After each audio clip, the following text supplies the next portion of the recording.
Sachez que c'est la première année qu'on organise le Hajj pour une seule raison. Du moins, pourquoi on n'a pas organisé le Hajj les années précédentes et pourquoi on l'organise cette année? Tout simplement car cette année, on a trouvé une société en qui on a confiance et auprès de qui on a pu prendre certaines garanties en termes d'organisation.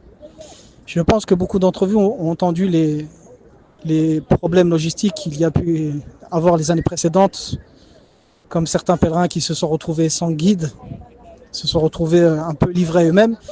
Et sachant que l'organisation du Hajj est dorénavant, depuis maintenant 4 ans, exclusivement saoudienne, c'est-à-dire qu'il n'y a plus de contrat entre les pèlerins de France et les sociétés françaises, les agences de voyage françaises, il n'y a plus aucun contrat entre les pèlerins de France et les agences de voyage, les agences de pèlerinage françaises.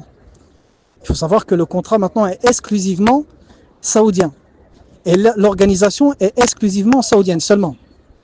Lorsque les agences saoudiennes n'ont pas forcément de guides sur place ou de personnes expérimentées pour la gestion des pèlerins et la connaissance des besoins de leurs pèlerins, ils ont fait appel aux sociétés françaises en tant que guide. Seulement, ce n'est pas le tout de renvoyer des gens vers une société saoudienne si celle-ci ne fait pas le travail correctement en amont.